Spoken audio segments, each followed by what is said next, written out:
حضور فرماتے ہیں فرشتے کسی امر میں بحث کر رہے تھے تو اللہ تعالیٰ نے فرمایا کہ محبوب یہ فرشتے کس معاملے میں بحث کر رہے ہیں؟ تو میں نے کہا لا ادری، مجھے اس کا ادراک نہیں کہ وہ کیا کہہ رہے ہیں۔ تو پھر اللہ نے اپنا دست قدرت میرے دو کندھوں کے درمیان رکھا۔ پھر کیا ہوا اس سے؟ اللہ کا دست قدرت کہہ رہے ہیں، باقی کوئی لفظ ہی نہیں ہمارے پاس۔ اس نے دست قدرت والا ہاتھ میرے دو کندھوں کے درمیان رکھا۔ یہ کون کہہ رہے ہیں؟ میرے حضور کہہ رہے ہیں۔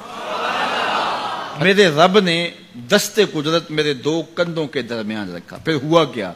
سن لو اگلے لفظ۔ دست قدرت یہاں آیا، ٹھنڈ سینے میں پڑ گئی۔ فَعَلِمْتُ مَا فِي السَّمَاوَاتِ وَالْأَرْضِ، زمین اور آسمان میں جو کچھ تھا اللہ نے سب کا علم مجھے عطا کیا۔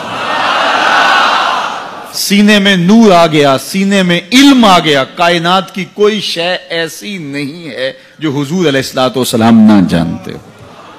اور پھر کہاں تک علم آیا یہ حضور سے پوچھیے۔ فرمایا قرب قیامت میں جب دجال آئے گا تو میرے غلام اس کے مقابلے کے لیے نکلیں گے۔ دجال کب آئے گا اللہ جانتا ہے۔ 1400 سال اس بات کو بتائے ہوئے ہو گئے۔ کہا قرب قیامت میں دجال آئے گا، میرے غلام اس کے مقابلے میں نکلیں گے۔ انی لعارف اسماءہم، میں اپنے ان غلاموں کے ناموں کو جانتا ہوں۔ کب؟ جو قرب قیامت میں آئیں گے۔ میں آپ کے ناموں کو نہیں جانتا۔ آپ 2 سال 4 سال 5 سال سے میرے پیچھے جمعۃ المبارک پڑھ رہے ہیں، شکلوں کو پہچانتا ہوں، ناموں کو نہیں جانتا۔ کئی لوگ بڑے شوق سے کہتے ہیں جناب وہ نذیر صاحب، ندیم صاحب، فلاں صاحب، وہ آپ کے، میں کہتا ہوں تصویر دکھاؤ گے تو میں پہچانوں گا۔ تو اتنے لوگوں کے نام میں یاد نہیں رکھتا۔ تو جب میں آپ کے نام نہیں جانتا جو ہر جمعۃ المبارک کو یہاں آتے ہیں، تو جہاں 2 مہینے کے بعد درس قرآن دینے جاتا ہوں تو وہاں کے لوگوں کے نام کیسے جانوں گا؟ اور پھر جو سوشل میڈیا پہ سنتے ہیں اور میں ان کو دیکھا بھی نہیں، ان کے نام کیسے جانوں گا؟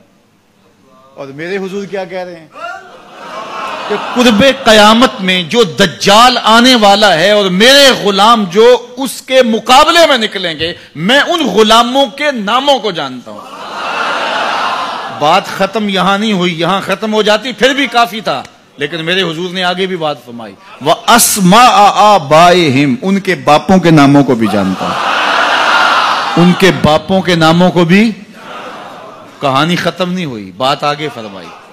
وَأَلْوَانَ خُيُولِهِمْ، جن گھوڑوں پہ چڑھ کے جہاد کریں گے میں محمد ان گھوڑوں کے رنگوں کو بھی جانتا ہوں۔ کون سا غلام، کس کا بیٹا، کس قبیلے کا فرد کس رنگ کے گھوڑے پہ بیٹھ کے جہاد کرے گا، کہا میں سب جانتا ہوں۔ یہ کیوں جانتے ہیں؟ دست قدرت حضور کے کندھوں پہ آیا۔ وہ کہتا ہے الرحمن علم القرآن، یہ تلمیذ رحمان ہے، میں نے پڑھایا ہے۔ تو جب اس نے پڑھایا ہے تو پھر کوئی شے مخفی، محبوب سے کوئی شے پوشیدہ نہیں رکھی۔ اور اعلی حضرت فرماتے ہیں کوئی نشانی باقی رہ گئی جب رخ سے نقاب بھی الٹ دیا، جب رب نے اپنا آپ بھی نہیں چھپایا تو پھر کوئی شے باقی پیچھے رہ گئی۔ لِنُرِيَهُ مِنْ آیَاتِنَا، اس نے اپنی قدرت کی نشانیاں دی۔